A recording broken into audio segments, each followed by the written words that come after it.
आज जो जनतंत्र संवाद की साप्ताहिक परिचर्चा है, उसके वक्ता हैं सुनीलम जी और प्रोफेसर लक्ष्मण यादव जी। आज का विषय है जातीय जनगणना। जनगणना के संदर्भ में जातियों का उल्लेख होना चाहिए, जातीय जनगणना होनी चाहिए। ये आज का एक ज्वलंत प्रश्न बना है। उसे प्रश्न लगातार ज्वलंत रहा है, लेकिन आज चूंकि जनगणना का वक्त है, इस कारण से और ज्यादा ज्वलंत होकर आया है। जातियों की जनगणना, जाति आधारित जनगणना और सभी जनगणना में सभी व्यक्तियों की जाति का उल्लेख होना क्यों जरूरी है, होना ही चाहिए, एक जरूरी दायित्व है। इस संदर्भ में आज के वक्त और उसमें क्या क्या अन्य सुझाव हैं, इस प्रश्न पर इसके जितने आयाम हैं उस पर अपनी बात वक्तागण रखेंगे। हम डॉक्टर लक्ष्मण यादव जी को अपनी बात रखने के लिए आमंत्रित करते हैं।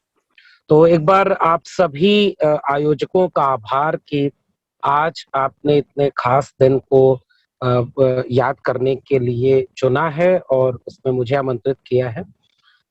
आज का दिन हमारे पूरे वजूद के लिए बहुत अहम दिन है। मैं खासकर जब बात कह रहा हूं कि मंडल कमीशन के लागू होने का और जाति जनगणना, जिस पर मुझे लगता है कि आज हम लोग बातचीत कर रहे हैं, इस लिहाज से ये बहुत अहम दिन है क्योंकि अगर इस पूरे देश के बनने की प्रक्रिया पर बात करें कि बाबा साहब ने संविधान लागू होने के वक्त जो एक बात कही थी जो बहुत महत्वपूर्ण थी कि हम अंतर्विरोधों के दौर में प्रवेश कर रहे हैं।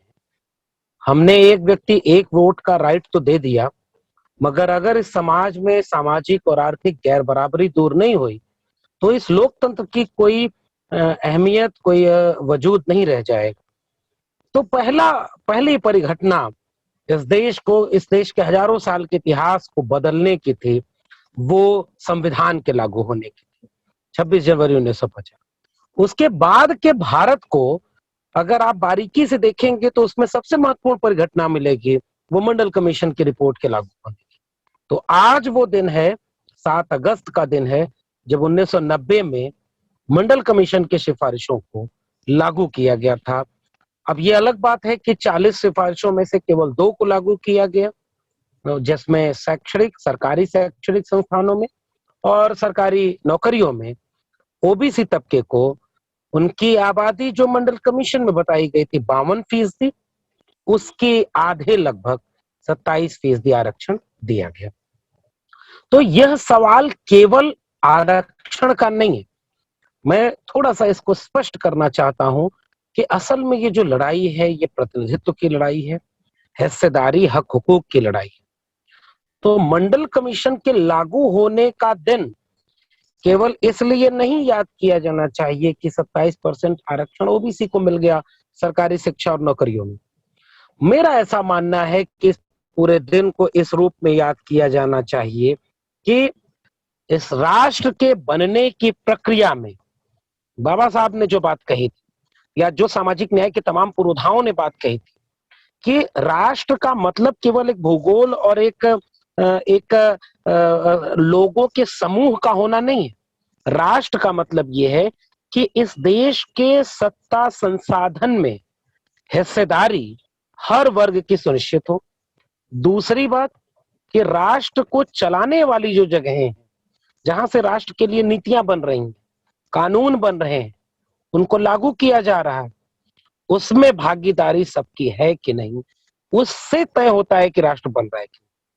मसलन दार्शनिक रूप से कहें तो वो लोगों का जो समूह है वह क्यों एक दूसरे से जुड़े कि हम एक राष्ट्र है, क्योंकि वह सुख दुख और साझा खाब का एक समूह होता है कि हम अगर किसी दूसरे पहचान के समूह के खुशियों में खुश होना या उनके गम में गमजदा होना, उनके दुखों में शरीक होना, अगर हम यह करते हैं तब हम एक राष्ट्र हैं। अगर हम एक साझा ख्वाब देखते हैं कि हाँ हमारी लड़ाई, हमारा वजूद कहीं ना कहीं आकर के एक साझा जगह पर होता है, तब हम एक राष्ट्र हैं। तो इस पूरे संकल्पना में आप जब मंडल कमीशन की बात करेंगे तब आपको लगेगा कि यह केवल आरक्षण की बात नहीं, पहली बात तो ये कि मंडल कमीशन में जो आर्थिक सुधार, भूमि सुधार, शिक्षा सुधार, प्राइवेट सेक्टर में आरक्षण, सरकारी स्कूलों की तरह से सरकारी कोचिंग सेंटर पिछड़े वर्ग के लिए, और तमाम चीजों में जो जो वित्तीय निगमों की स्थापना होना था, प्रौढ़ शिक्षा की बात होनी थी, सब कुछ एक राष्ट्र निर्माण की प्रक्रिया में जो कुछ हो सकता था वो मंडल कमीशन की रिपोर्ट में 40 अनुशंसाएं थी, जिनमें से केवल 2 को लागू किया गया। तो बाकी जो छोड़ दिया गया वहां है राष्ट्र निर्माण, जिस पर आप बात ही नहीं हो रही। पहले के लोगों ने भी कम बात की, और अब जब एक व्यक्ति जब चुनाव के वक्त खुद ही बताता है कि मैं प्रधानमंत्री पद का दावेदार हूं, मैं पिछड़ी जात से आता हूं, वो सेल्फ मोड प्रधानमंत्री, जो पहले किसी की जाति नहीं बताते थे कि उनके कैबिनेट में कितने ब्राह्मण मंत्री हैं, कितने ठाकुर मंत्री हैं, कितने वैश्य मंत्री हैं, और कोई उनसे पूछ नहीं रहा था कि इस बार आपने कितने दलित बनाए, कितने ओबीसी बनाए। लेकिन बड़े बड़े पोस्टर लगा के करोड़ों रुपए खर्च करके पूरे देश को बिना जाति पूछे बताने वाले लोग कि हमने 27 ओबीसी बना दी, हमने 12 अनुसूचित जाति के लोग मंत्री बना दिए। तो ये लोग दूसरे को जातिवादी कहते हैं, जो सामाजिक न्याय के लोग हैं। तो वह दौर है, उस दौर में हम इस सवाल पर बात कर रहे हैं कि अगर वाकई आप ओबीसी प्रधानमंत्री, अगर वाकई आपने ओबीसी कैबिनेट बना दी है, तो आपको मंडल कमीशन की बाकी बची अनुशंसाओं को तत्काल लागू क्यों नहीं करना चाहिए? ये जो अपने दोस्त अंबानी और अडानी के हाथ में आप पूरे देश को बेच रहे हैं, जबकि आपने वादा किया था सौगंध मुझे इस मिट्टी की, मैं देश नहीं बिकने दूंगा, और आपने सारा देश बेच दिया। वह जो बेचना है उसके पीछे क्या यह निहित है कि सरकारी शिक्षा, सरकारी नौकरी सब बेच देंगे तो आरक्षण तो अपने आप खत्म हो गया? तो किस बात के पिछड़े और किस बात का पिछड़ा कैबिनेट? एक सवाल ये पूछने का वक्त है आज। तो मंडल कमीशन की पूरी अनुशंसाएं राष्ट्र निर्माण की प्रक्रिया। कई बार हम सामाजिक न्याय के सवाल को केवल आरक्षण तक सीमित कर देते हैं। आरक्षण तो बहुत छोटी सी चीज है सामाजिक न्याय में, बहुजन वैचारिकी में। उसके बाहर जो बाबू जगदेव प्रसाद नारा देते थे कि 100 में 90 शोषित हैं, शोषितों ने ललकारा है, धन धरती और राजपाट में 90 भाग हमारा है। यह है सामाजिक न्याय, यह है वैचारिकी, कर्पूरी ठाकुर की वैचारिकी, ललई सिंह यादव की वैचारिकी, लोहिया और कांशीराम की वैचारिकी, कि ये जो 90% कमेरा जाति के लोग हैं, श्रमजीवी जाति के लोग हैं, ये उनके हक की बात। तो एक तो ये बात मुझे कहनी थी। दूसरी बात जो कि आपका विषय है जाति जनगणना, मैं इसी से जोड़ करके अपनी बात संक्षेप में कह करके अभी विराम ले रहा हूं कि जब मंडल कमीशन के शुरुआती पन्नों को पलटेंगे तो आप वहीं देखेंगे कि कमीशन के लोग इस बात का अफसोस कर रहे हैं कि हमें यह जिम्मेदारी दी गई है कि हम पिछड़ी जाति के लोगों को पहचान करें, उनकी संख्या के आधार पर उनके उत्थान के लिए हम सिफारिशें दें। तब उन्होंने कहा कि हमारे पास तो आंकड़े ही नहीं है। 1931 की जाति जनगणना के आधार पर हमें काम करना पड़ा, और कुछ एक जो सर्वे किए थे उसके आधार पर काम करना पड़ा। तो शुरुआती पन्ने में उन्होंने कहा कि इस देश में तत्काल जाति जनगणना कराई जानी चाहिए ताकि सच्चे आंकड़े पता चले। बिना आंकड़े के आप कैसे पहचान करेंगे कि वो आबादी इस देश में कितने फीसदी है जो वंचित, शोषित रह गई, जो कमेरा जाति के लोग हैं, जो श्रमजीवी जाति के लोग हैं, वो परजीवी कैसे उसका हक मार रहे हैं? तो एक तो ये बात थी। अब इससे जाति जनगणना वाले सवाल जोड़ना मैं चाहता हूं, वो ये बात जोड़ना चाह रहा हूं कि जाति जनगणना से क्या होगा। जाति जनगणना से ये पता चलेगा कि इस देश में कितने फीसदी ओबीसी हैं, क्योंकि जब तक मंडल कमीशन रिपोर्ट लागू हुई थी उसके बाद से तो तमाम जातियां और ओबीसी में शामिल की गई ना, कोटा तो नहीं बढ़ाया गया। तमाम जातियां शामिल होना चाह रही हैं क्योंकि 1931 में उन्हें यह बात समझ में नहीं आई थी कि वो उस जनगणना में खुद को ओबीसी लिखवाएं कि अपर कास्ट लिखवाएं या सवर्ण लिखवाएं, जनरल लिखवाएं। इसी तरह से जब 1980 में रिपोर्ट आई तब का परिस्थितियां अलग थी, और आज 31 साल हो गए हैं, क्या 3 दशक में परिस्थितियां बदली नहीं? तो आंकड़े अगर रहेंगे तो आपको पता चलेगा कि इनकी आबादी कितनी, इनमें किस जाति के लोग कितने हैं, नंबर 1। नंबर 2 कि केवल जाति के आंकड़े नहीं पता चलेंगे, फिर उससे एक देश के सामने खाका बनेगा कि अच्छे इस जाति के लोग की संख्या इतनी है, इनके पास शिक्षा इतनी है, रोजगार इतना है, जमीनें इतनी है, संसाधन इतना है, ये समाज में कहां खड़े हैं। इसलिए जाति जनगणना जरूरी है, ताकि आप एक राष्ट्र को चलाने के लिए जब नीतियां बनाते हैं कि कौन पिछड़ गया है उसके लिए खास तवज्जो दें, कौन ज्यादा आगे निकल गया है इसलिए अब उसको तवज्जो देने की जरूरत नहीं है, इसके आंकड़े आपके पास होंगे। इसलिए जाति जनगणना बहुत जरूरी। तीसरी बात, जाति जनगणना के आधार पर जब पता चलेगा कि सवर्ण तबके के लोगों की आबादी कितनी है और उन्होंने शिक्षा, स्वास्थ्य, रोजगार, शिक्षा और व्यवसाय में, जमीन में कितनी जगह घेर ली, तो जाति जनगणना का सवाल इसलिए जरूरी है ताकि पूरे देश का आंकड़ा आपको पता चलेगा कि कितने परसेंट लोग कहां कहां रहते हैं, कितना किसको मिला और किसको नहीं मिला, जो पीछे रह गया उसको मदद कीजिए। और आखिरी बात कि ये जो झूठे तर्क दिए जाते हैं, आखिर जाति जनगणना कराने से किसको दिक्कत है? उन लोगों को जो जरूरत से ज्यादा जगह घेरे हुए हैं, जो दूसरे का हक मारे हुए हैं, इसलिए वो नहीं चाहते जाति जनगणना हो। जाति जनगणना कराने से जातिवाद बढ़ता है।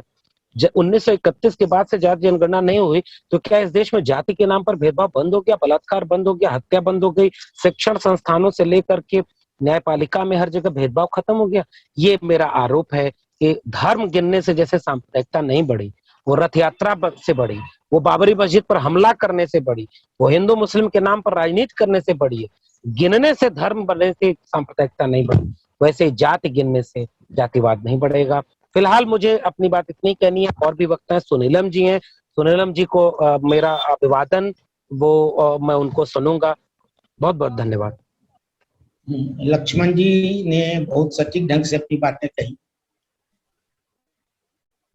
सामाजिक न्याय एक जीवंत और न्यायपूर्ण राष्ट्र निर्माण की प्रक्रिया है।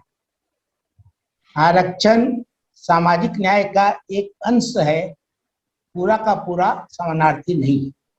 और सही अर्थ में राष्ट्र निर्माण सबों की भागीदारी सुनिश्चित करने के संदर्भ में केवल 90 साल पुराने तथ्य, जनगणना के तथ्य से काम नहीं चलने वाला है। और 10 साल पहले भी जो जनगणना हुई थी उसको छुपाने से काम नहीं चलने वाला है। किन लोगों ने, किन समूहों ने अतिक्रमण कर रखा है, किन लोगों की दावेदारी अभी भी उपेक्षित है, ये समझने के लिए जाति जनगणना आवश्यक है। इन बातों के साथ उन्होंने इस विषय को खोला है। अब हम आमंत्रित करते हैं साथी सुनीलम जी को, जो समाजवादी परंपरा के और किसान आंदोलन की परंपरा के जुझारू साथी हैं। सुनीलम जी अपनी बात रखती हैं। जी, सभी साथियों को जिंदाबाद, जय भीम। साथियों, जो आज चर्चा हो रही है बहुत महत्वपूर्ण विषय है और मुझे लगता है कि जो लक्ष्मण यादव जी हैं वो तो इस विषय के ऊपर अथॉरिटी है। मुझे तो रामशरण जी का आदेश हो गया, वो हम लोगों के अग्रज हैं, इसलिए मैं उपस्थित हो गया। इसमें जो बात जोड़ने की है वो पहली बात तो ये है कि अभी जो मेरी चर्चा हो रही थी उससे ये निकला कि 4.5% जो है वो जो माइनॉरिटीज के अंदर जो ओबीसीज हैं उनको 27% के अंदर जोड़ने का काम किया गया है। अब ये जो है ये बहुत महत्वपूर्ण मसला है। मैं माइनॉरिटीज के तौर पर मैंने इसलिए शुरू किया कि जब डॉक्टर राम मनोहर लोहिया जी ने कहा था पिछड़ा पावे 100 में 60, तो पिछड़े का मतलब उन्होंने केवल पिछड़ी जातियों को उसमें शामिल नहीं किया था, उन्होंने उसके अंदर महिलाओं को भी शामिल करने का काम किया था और माइनॉरिटीज को भी उन्होंने शामिल करने का काम किया था। और इसीलिए ये सवाल जो है फिर सच्चर कमीशन के अंदर भी उठा और ये सवाल जो है रंगनाथ मिश्रा कमेटी के अंदर भी आया और उसके अंदर भी ये वाली बात आई कि 15% के लिए आरक्षण देना चाहिए और 15% माइनॉरिटीज में देना चाहिए और उसके अंदर 10% मुस्लिम्स हैं तो उनको देने का काम करना चाहिए। तो ये जो सवाल है इसको बहुत अच्छे तरीके से लक्ष्मण यादव जी ने रखा है कि ये राष्ट्र निर्माण के साथ जुड़ा हुआ सवाल है। अब सवाल ये है कि जब पूरे अपोजिशन ये कह रहा है कि आप कराइए तो सरकार क्यों नहीं कराना चाहती है? तो हम लोग जो कहते हैं कि ये मनुवादी सरकार है तो उसका ये एक किस्म का बहुत बड़ा प्रमाण है, क्योंकि राजनाथ सिंह जी ने बीच में कहा था कि हम इसको कराएंगे। जब अपोजिशन में थे तब भी वो इस बात की डिमांड को उसको उठाते रहे थे, लेकिन अब जब बारी आई कि इसको इस बार का सेंसस कराना है तो वो पीछे हट गए।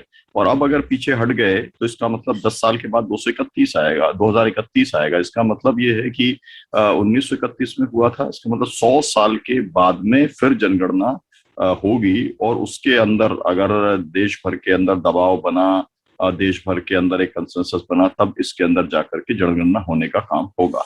और सरकार क्यों घबरा रही है, क्यों नहीं कर रही है, उसका सबसे बड़ा कारण यह है कि सरकार को मालूम है अभी तो 27% के ऊपर मामला अटका हुआ है, लेकिन अभी अगर देखा जाए 31% के हिसाब से तो भी जो है वो मामला 52% के ऊपर तो गया। वैसे 54% के ऊपर जाकर के अगर आज की तारीख में देखा जाए तो लोग ये कहते हैं कि मतलब तमाम किस्म के जो अनऑफिशियल सर्वेज हैं वो कि 60% के ऊपर गया है।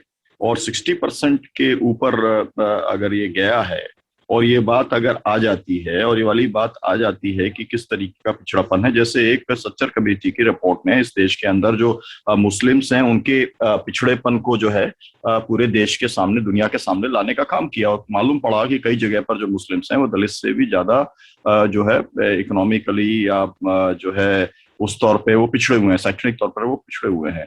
तो ऐसी स्थिति के अंदर जो है ये पूरा का पूरा मामला बूमरैंग करेगा। फिर ये मामला जो है लोग अपने अपने जो है लोग ये मांगेंगे, अपने हक और अधिकार मांगने का काम लोग करेंगे, और लोग ये कहेंगे कि हमको जो है ना, हमको लोग जो है आप जो है एक सेकंड आप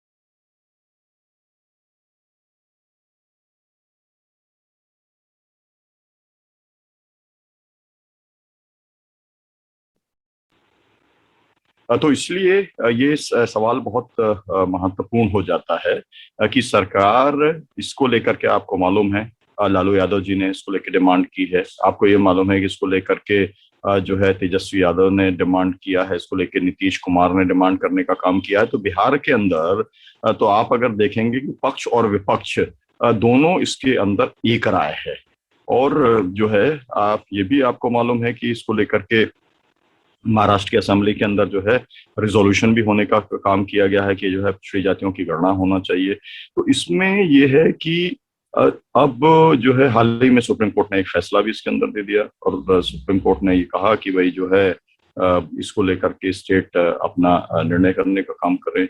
तो ये सरकार जो है वो पिछड़े वर्गों को अपना अधिकार देने को तैयार नहीं है, और जनगणना अगर हो जाएगी तो जिसे कहा जाए कि पूरी पोल पट्टी खुल जाएगी, इसलिए वो इन सवालों को वो उठाने देने के लिए तैयार नहीं है, सर्वे कराने को तैयार नहीं है। अब इससे बड़ा एक सवाल ये है कि अगर आप इस देश में प्रॉपर किस्म की प्लानिंग करना चाहते हैं तो प्रॉपर किस्म की प्लानिंग के लिए आपको आपके पास में पूरे हर तरीके के डिटेल्स होने चाहिए, और वो डिटेल्स आपके पास में नहीं है, और जानबूझ के नहीं लेना चाहते। ऐसा क्यों है कि आप SC/ST के लेना चाहते हैं और आप OBC के नहीं लेना चाहते, चाहे वो हिंदू हो या मुस्लिम हो, उसके लेने का काम आप नहीं करना चाहते। तो ये एक किस्म का बायस दिखाता है पिछड़े वर्गों के खिलाफ में। वैसे तो जो है नेट के अंदर भी वो हम कुछ करेंगे प्रावधान करने की बात मुख्यमंत्री प्रधानमंत्री ने कही, अपने आप को वो पिछड़े वर्गों के साथ आइडेंटिफाई करने का काम करते हैं, लेकिन जब बात आती है जनगणना की तो वो उसके साथ में वो पीछे हट जाते हैं। और इसलिए मुझे लगता है कि पूरे देश के अंदर जो OBCs हैं उन्होंने तो एक बहुत बड़ी ताकत लगाने का काम किया है, और आप देख रहे हैं कि पूरे देश में कहीं ना कहीं पर रोज इसको लेकर के आंदोलन चल रहा है, और सब जगह पर एक ही बात चल रही है कि इसका जनगणना कराने का काम किया जाए। लेकिन सत्तारूढ़ दल जब तक नहीं कराएगा तब तक ये होना संभव नहीं है। तो एक बात तो यह है कि सरकार अपने जो खुद राजनाथ सिंह ने कहा था उससे पीछे हट रही है।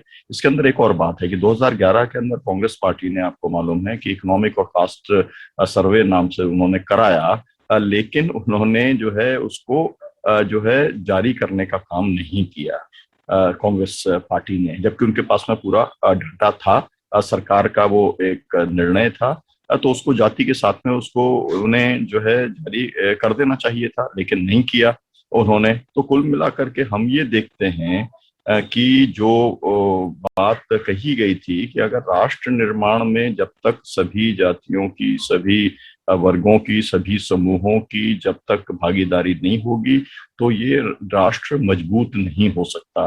तो हमारा जो ये सवाल है, ये सवाल केवल आरक्षण से जुड़ा हुआ नहीं है, ये सवाल लोगों की भागीदारी के साथ में जुड़ा हुआ है, ये राष्ट्र निर्माण के साथ में ये जुड़ा हुआ है, और ये भारत के कॉन्स्टिट्यूशन के साथ में जुड़ा हुआ है। जो भारत का कॉन्स्टिट्यूशन सभी को जो अधिकार देता है, संवैधानिक जो अधिकार देता है, उसके अंदर स्वाभाविक तौर पर जब पिछड़ी जातियों का नाम जब आएगा, उनका आप जब सेंसस कराया जाएगा और उसके अंदर ये निकलेगा कि वो आर्थिक तौर पर या शैक्षणिक तौर पर या तमाम आधार के ऊपर वो पिछड़ी हैं, तो स्वाभाविक तौर पर सरकार के ऊपर इस बात का दबाव डलेगा कि ना केवल आप जितनी आबादी है उतने परसेंटेज के हिसाब से आप हमको आरक्षण दो, बल्कि उसके साथ में ये भी होगा कि हमारा वो रिसोर्सेस के ऊपर भी दावेदारी करने की बात आएगी, क्योंकि मामला तो पूरे देश के संसाधनों का है। तो संसाधन इस समय जो बात है वो ये है कि देश के अंदर 73% संसाधन 1% लोगों के पास में सिमट गए हैं, और ये वाली बात को जातिगत आधार पर भी समझा जाना जरूरी है। इकोनॉमिक आधार के ऊपर तो लगातार सर्वे होता है, तो इकोनॉमिक आधार पर अगर होता है तो वो जाति के आधार पर क्यों नहीं हो सकता। इसके साथ साथ मैं ये भी कहना चाहता हूँ कि जो लोग ये कहते हैं कि ऐसी जनगणना कराएंगे तो इससे जातिवाद बढ़ जाएगा, तो जातिवाद तो हिंदुस्तान में ऐसा है कि ऑनर किलिंग्स बड़े पैमाने पर हो रही हैं। ऐसा है कि अगर दूल्हा चढ़ जाएगा तो उसकी जो है हत्या हो जाएगी, या उसकी पिटाई होगी, या उसके बूचे काट दी जाएंगे। जिस तरीके का जातिवाद का घिनौना स्वरूप चल रहा है, जितना घृणित रूप में चल रहा है, वो किसी भी हालत के अंदर बढ़ने वाला नहीं है। केवल इतना जरूर होने वाला है कि जब सब कुछ सामने आ जाएगा तो सब लोग अपनी अपनी हिस्सेदारी मांगने का काम करेंगे, जो कि लोकतंत्र में स्वाभाविक है। वो हिस्सेदारी दी ही जानी चाहिए, और अभी तो कई बार ये डिमांड तो उठी है कि जिसकी जितनी संख्या भारी उसकी उतनी हिस्सेदारी। तो ये सब जो बात है ये पूरी जनगणना के साथ में और भी ज्यादा स्पष्टता के साथ में उभरेगी। फिर ये भी एक सवाल आता है कि अगर मान लीजिए ब्राह्मण जो है, अगर वो 2.5% है या 1.5% है या 4% है, जो भी है, तो फिर उसके पास में मतलब न्यायपालिका से लेकर के और IAS और IPS और तमाम सारे जो मुख्य हैं उसके अंदर उतनी जगह फिर उसको नहीं मिलेगी। सबको कम से कम एक न्यायपूर्ण बंटवारा होना चाहिए, सभी क्षेत्रों के अंदर न्यायपूर्ण बंटवारा होना चाहिए। तो ये सब सवाल तमाम सारे उठेंगे, और इन सब सवालों को कुचलने का एक ही तरीका है कि आप जनगणना कराने का काम नहीं करो। लेकिन अब मेरे को ऐसा लगता है, बहुत साफ साफ तौर पर दिखता है कि इसमें एक पूरे देश में पोलराइजेशन हो गया है, और ये ऐसे लोग हैं कि ये तो गिनती करना ही नहीं चाहते। ये तो ऐसे हैं कि ऑक्सीजन से कितने मरे उसकी गिनती इन्होंने नहीं करना चाहते। अचानक लॉकडाउन लगा दिया, कितने लोग पैदल लौटते समय मरे उसकी गिनती नहीं कराना चाहते।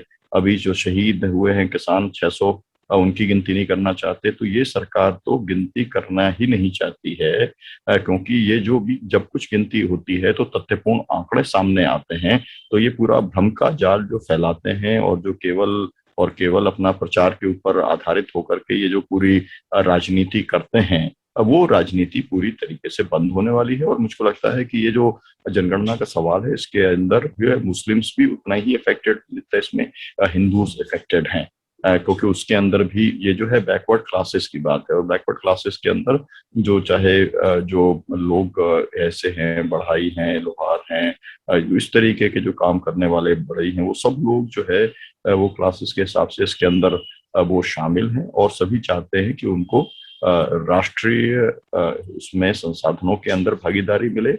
और जो पावर स्ट्रक्चर है ये उससे जुड़ा हुआ सवाल है, और इसलिए जो लोग आज पावर स्ट्रक्चर में बने हुए हैं वो इन लोगों को, इन वर्गों को जो शैक्षणिक और सामाजिक तौर पर पिछड़े हुए हैं उनको जगह नहीं देना चाहते। तो ये एक किस्म का संघर्ष है, और ये संघर्ष जो है आगे चलेगा। लेकिन आपने देखा था कि मंडल के बाद में इस देश के अंदर पॉलिटिक्स बदल गई थी, और आने वाले समय में जब ये जनगणना की बात होगी और सब निकल करके आएगा तो ये मामला यहाँ पे नहीं रुकेगा कि नौकरियों के अंदर आरक्षण दो, फिर ये मामला यहाँ पर जाएगा कि भाई आप पार्टियों के टिकट भी दो।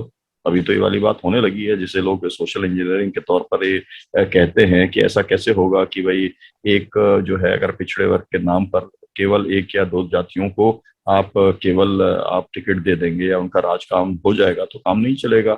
जो पिछड़ी जातियां हैं और भी जो लोग हैं उनकी जो उसके अंदर आबादी है, तो ये एक तरीके से सबकी हिस्सेदारी बढ़ाने का एक रास्ता इसके अंदर प्रशस्त होने वाला है। तो ये एक मिथ जो क्रिएट किया जाता है कि इससे जातिवाद बढ़ने वाला है, इस हमको तोड़ने का काम करना पड़ेगा। जिस विद्रूपता के अंदर जाति व्यवस्था पहुंची है उसके नाश करने की जरूरत है, जो डॉक्टर लोहिया ने कहा था, जो बाबा साहब अम्बेडकर ने कहा था। और हमको लगता है कि हम लोगों को जो भी इस धारा और परंपरा के हैं, जेपी को मानने वाले, लोहिया को मानने वाले, जो गांधीवादी हैं, जन आंदोलनों के लोग हैं, इस समय जो आंदोलन जनगणना के समर्थन में और पक्ष में चल रहा है, हमको भी उस आंदोलन के साथ में दमदारी के साथ में खड़ा होना चाहिए, क्योंकि ये न्याय का मामला है, मतलब जस्टिस का ये मामला है, और ये एक समान बंटवारे का मामला है, और ये संवैधानिक मूल्यों का मामला है। और इसके लिए हमें सबको इसका समर्थन करने का काम हमें करना चाहिए। यही कुछ बातें हैं जो मैं अभी कहना चाहता था। शुक्रिया। नीलम जी ने अपनी बात पूरी की। जो लोग मौजूदा सरकार जातीय जनगणना नहीं कराना चाहती है, इसकी मुख्य वजह यह है कि ये सरकार मूलतः मनुवादी सरकार है। कुछ लोगों का, सवर्ण लोगों का या कुछ पावर स्ट्रक्चर में काबिज लोग जो हैं, वो लोग अपनी सत्ता छोड़ना नहीं चाहते हैं, और इस कारण से समाज का आर्थिक राजनीतिक सच क्या है ये छुपा कर रखना चाहते हैं। ये लोग सत्य के विरोध में गिनती भी नहीं करना चाहते हैं, गिनती से बचना चाहते हैं, यानी सत्य से बचना चाहते हैं, झूठ के आधार पर अपनी हुकूमत चलाना चाहते हैं। ऐसे लोग जनजातीय जनगणना जैसे सवालों को छोड़ने की से बचने की कोशिश करेंगे लगता है। और अब इस पर अपनी टिप्पणी या सवाल, जो साथी सहभागी हैं वो अपनी टिप्पणी या सवाल अपना रख सकते हैं, और अपनी उनकी टिप्पणी और सवाल आमंत्रित। मैं कुछ कहना चाहूंगा। बोलिए।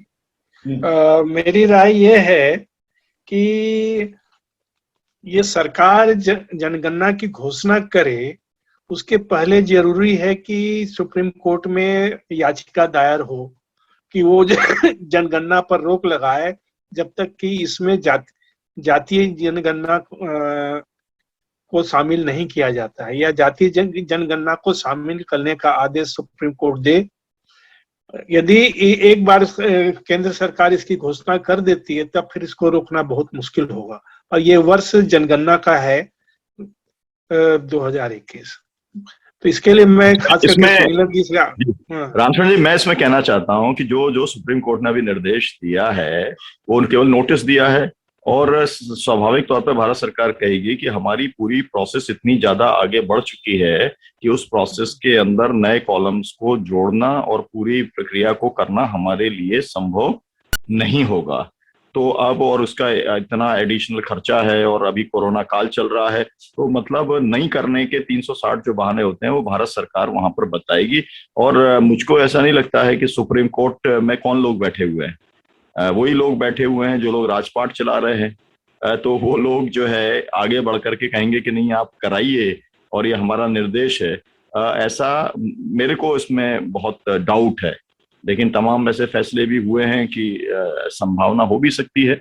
लेकिन अभी तो क्या है कि ये मसला केवल सेंट्रल गवर्नमेंट का नहीं है, इसके अंदर जो है जो स्टेट गवर्नमेंट्स हैं वो भी अपनी पोजीशन लेने वाली हैं। सब स्टेट गवर्नमेंट्स जो है वो अपने एफिडेविट जमा करेंगे, क्योंकि आपको ये मालूम ही है कि तमाम सारी जातियां जो है एक जगह पर बैकवर्ड क्लासेस में ओबीसी में आती हैं, दूसरी जगह पर वो नहीं आती हैं, है ना। और कई जगह पर लोग ये डिमांड कर रहे हैं कि भाई हम ओबीसी में थे तो हमारे को जो है उसमें ट्राइबल्स के अंदर लिया जाना चाहिए। तमाम सारी इसमें जो पेच हैं, तो वो सब पेच जो है वो सरकार सामने ला करके और सुप्रीम कोर्ट को कहेगी कि भाई जब तक ये चीजें सेटल नहीं होती तो इसके अंदर हाथ डालने से तो ठीक नहीं होगा। तो मेरे को लगता है कि सुप्रीम कोर्ट इतने जल्दबाजी के अंदर कोई ऑर्डर करने का काम नहीं करेगा, क्योंकि सुप्रीम कोर्ट का रुख आप देख रहे हैं। सुप्रीम कोर्ट ने किसानों का आंदोलन 255 दिन से चल रहा है, और इस आंदोलन के अंदर जो है क्या सवाल था, सुप्रीम कोर्ट के अंदर केस लगा हुआ है और उन्होंने एक तरीके से इसको रोक रखा है तीनों कानूनों के ऊपर।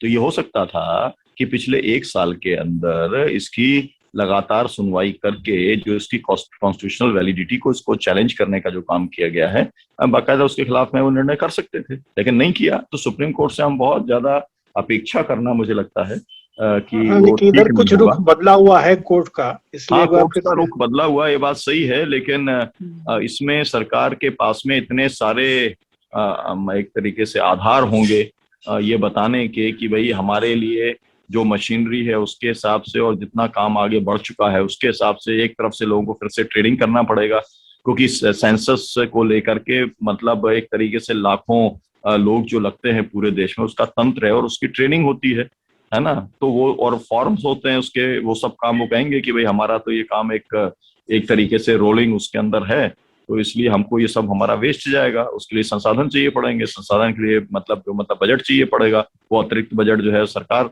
ऐसा मतलब आमतौर पर सुप्रीम कोर्ट ने कभी किया नहीं है, तो इसलिए अपेक्षा करना जो है वो ज्यादा ही हो गई। लेकिन हाँ, फैसला आई था इंदिरा गांधी के खिलाफ में, है ना। तो इसलिए अपेक्षा तमाम नहीं भी सारी हो तो चीजें सुप्रीम कोर्ट करते ही रहता है ना। जो चुनौतियां हैं उसके हिसाब से अपना ये भी इस प्रश्न को, इस चुनौती को भी ध्यान देते हुए रामशरण जी बोले। रामशरण जी बोलिए। नहीं, मुझको और कुछ नहीं कहना है, मेरा एक सुझाव था कि कुछ कोर्ट में। हाँ, वो तो घनश्याम, नहीं भी नतीजा आया लेकिन कोशिश तो करते रहने की। चलिए घनश्याम जी बोलेंगे अपनी बात। घनश्याम जी नहीं है क्या? घनश्याम जी घनश्याम जी हैं, माइक बंद, लाइट बंद है। वो नहीं मन, है। हाँ बोलिए। लगभग लगता है कि समय खत्म हो रहा है, तो हाँ हाँ, और हम हमको भूख लग गई, हम खाना खा रहे हैं, समझे। ठीक है। तो हाँ देखिए आज की चूंकि समय 40 मिनट का समाप्त हो रहा है, इस कारण से बीच में ही लगता है बंद हो जाएगा, तब हम अपनी बात रख रहे हैं हाँ, ठीक है। संक्षिप्त में कि जातीय जनगणना का प्रश्न एक सच जानने का ऐसा बुनियादी सच जिसके आधार पर देश की लोकतांत्रिक संरचना को, राष्ट्र निर्माण को और जितने डायमेंशन है विविधताओं की भागीदारी को, इन सारे चीजों को हासिल करने के लिए एक अनिवार्य मामला है जातीय जनगणना। और इस तरह से जितनी विविधताएं हैं समाज में उनकी जानकारी, उनका उल्लेख और उनकी आर्थिक राजनीतिक स्थितियों के आधार पर ही समाज में समता की, न्याय की, स्वतंत्रता की नहीं भी कहें लेकिन समता की और न्याय की संरचना को विकसित करने की योजनाएं बनाई जा सकती हैं। और इस कारण से जातीय जनगणना एक जरूरी संदर्भ है, जरूरी दायित्व है सरकार का, और ये हमारा जनता का अधिकार है। इतनी इस दिशा में बातें हैं और इस दिशा में हम हस्तक्षेप और कैसे कर सकते हैं, जैसे रामशरण जी ने बताया कि सुप्रीम कोर्ट के माध्यम से किया जा सकता है। राजनीतिक आधार पर आंदोलन चला के एक जो ध्रुवीकरण बना हुआ है जिसके आधार पर जातीय जनगणना ही नहीं, हर तरह के सच के खिलाफ, समता के खिलाफ और उस कारण से हर सच के खिलाफ, खड़ी रहने वाली सरकार के खिलाफ ध्रुवीकरण को मजबूत करने के लिए, राजनीतिक शक्ति को विकसित करने के लिए भी ये प्रश्न पर को संबोधित करना और इस प्रश्न को तीखा बनाना जरूरी है। ये दिशा यहाँ से हमारी वक्ताओं की भी है, हम लोग की भी दिशा बनती है और इस दिशा में हमारी भूमिकाएं, वैचारिक भूमिकाएं रहेंगी। इतना करके आज की जो बैठक है, आज की जो परिचर्चा है, उसको अंतिम मुकाम उसको किया जाता है। लक्ष्मण जी